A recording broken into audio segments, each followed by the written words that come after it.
The news is good.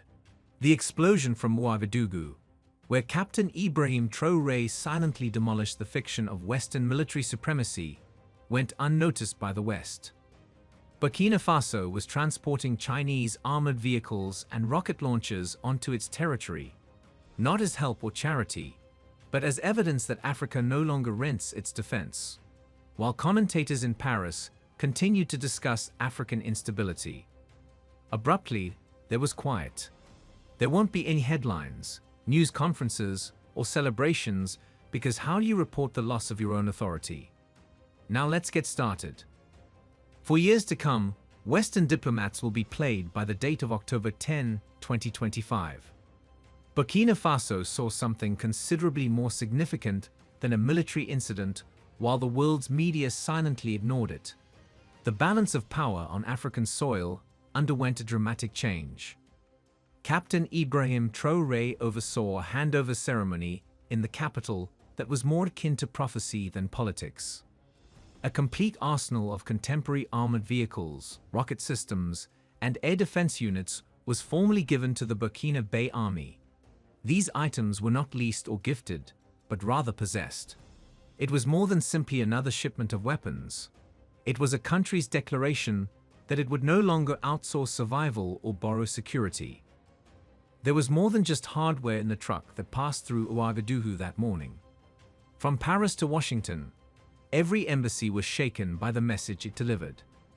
Africa is no longer requesting authorization to defend itself. You didn't see the coverage splashed on Western front pages because of this very reason. They were aware of its significance. The sound of those engines was the sound of their diminishing significance, and the illusion of Africa's reliance had been destroyed. The cars shone in the Sahelian light, tactical support units constructed for tough desert fighting, multi-launch rocket systems prepared for precise strikes, and armored animals geared for endurance. However, it was the symbolic more than the steel that provided the spectacle. All of the Burkinabe viewers saw something that their grandparents did not.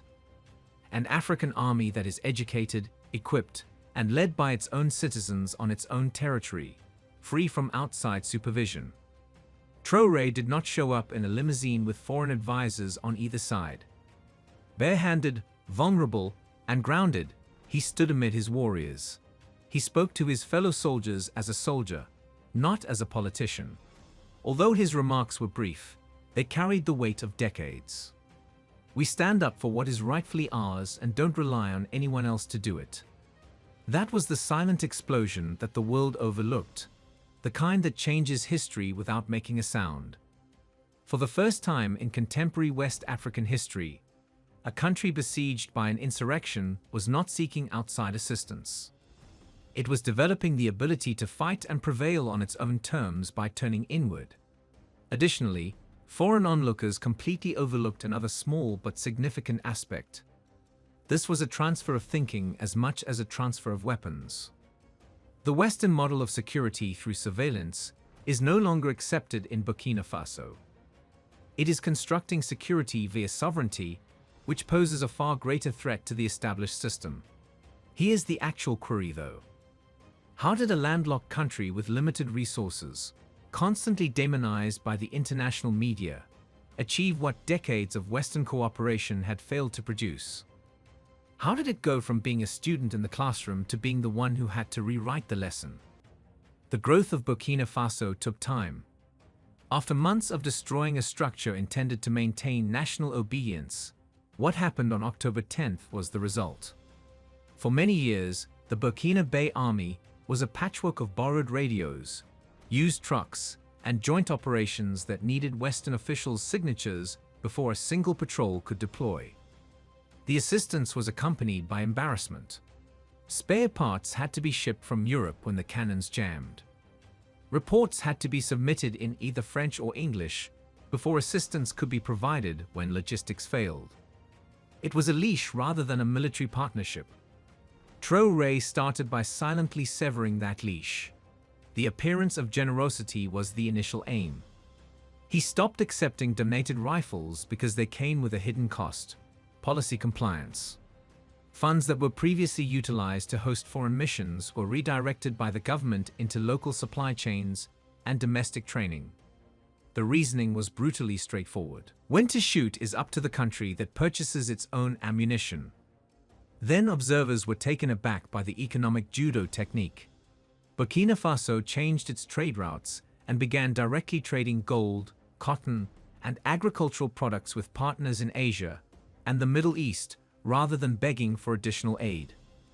The money didn't disappear into imported goods or consulting fees. It was transferred to the budget for defense.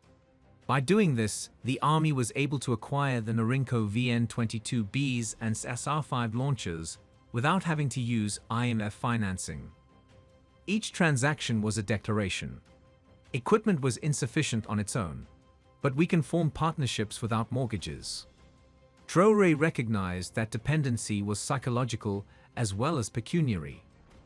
African officers had been persuaded by Western advisors that international cooperation was essential to success. Wait for orders, to put it politely. Traore substituted a doctrine of initiative for that way of thinking. Officers were informed that hesitancy is more lethal than gunfire. Instead of using data from foreign satellites to organize raids, local commanders started using ground information. Insurgent strongholds that had endured for years start to fall apart in a matter of months. The permission culture had been destroyed, not because the guns were brand new. It was not warmly received by foreign capitals. All of a sudden, their counter-insurgency alliances were being reinvented without them. Everyone understood the diplomatic grins that accompanied offers of technical aid. Re-entry. Traore declined. He just rendered them unimportant, without insulting them. The majority of spectators overlook this. Burkina Faso is reframing cooperation rather than rejecting it. The agreements with China are transactional, time-bound, and skill-based rather than colonial copy-paste. Burkina Faso technicians are learning how to repair and eventually create components themselves because the new military weaponry came with technology transfer agreements. Every maintenance hangar serves as an apprenticeship, and every imported engine serves as a classroom. The change was already irrevocable by the time the West understood what was taking place. A nation that had previously been regarded as a client state was now acting in a sovereign manner. However, this change poses a more profound query. Is Traore only building an army, or is he creating a completely new African power model that will be imitated by others? The shift from reliance to rebellion was merely the starting point.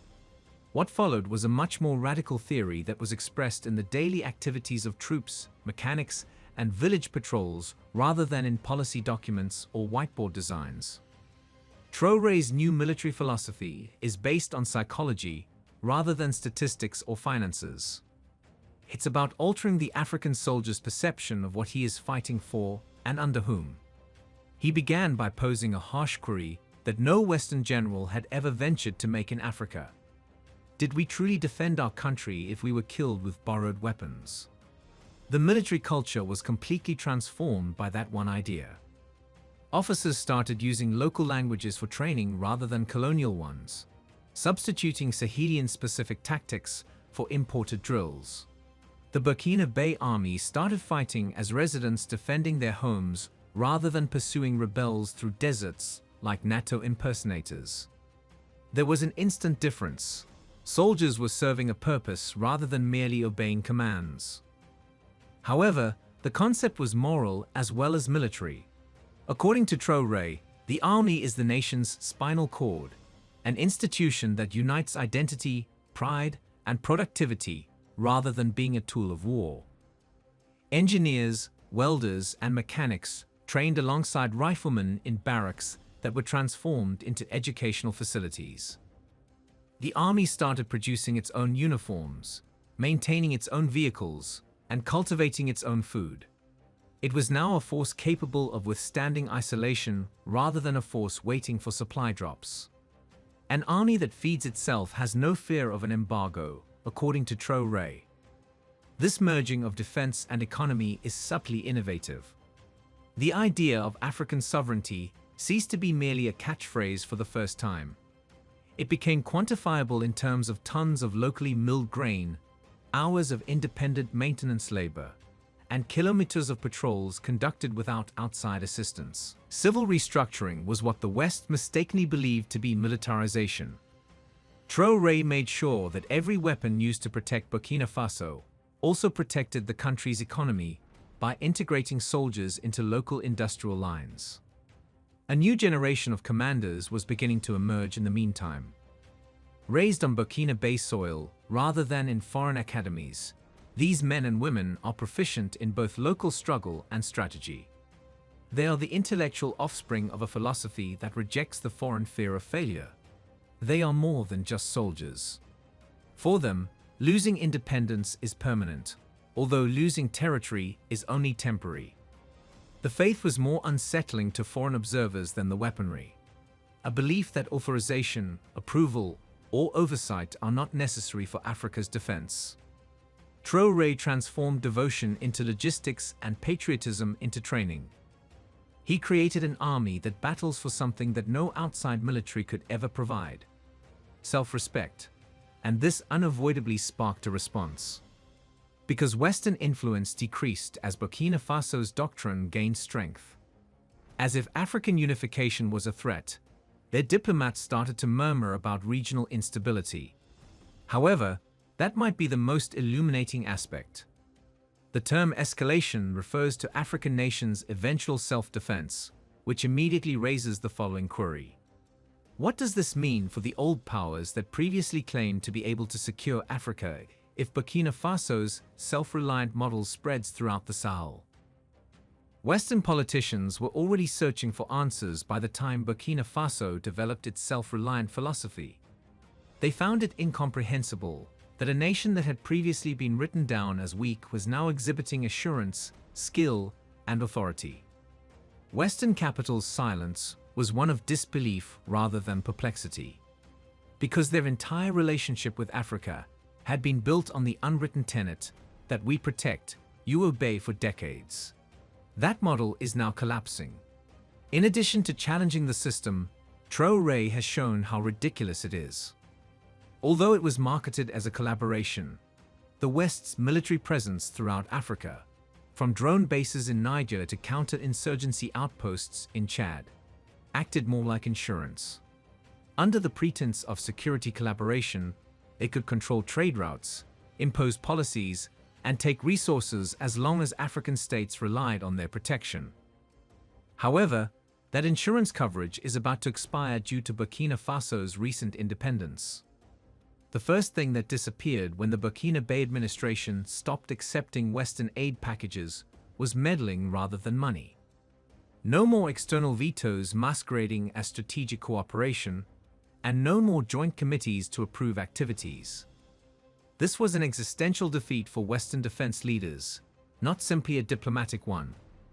They were losing the idea that Africa needed them at all, not their power over a single country. Analysts increasingly characterize the Sahel as slipping out of alignment in private briefings. That is a euphemism for being uncontrollable. Drone operations in the US are declining. Already humiliated by expulsions from Mali and Niger, France is witnessing its last bases in West Africa become symbolic artifacts, unwelcome reminders of a time that Africans are quickly forgetting. Western pride is damaged by each armored truck that leaves Ouagadougou without a foreign flag flying.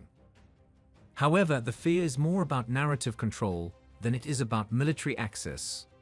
For many years, Western media portrayed African security challenges as unmanageable areas, defending intervention as a moral obligation.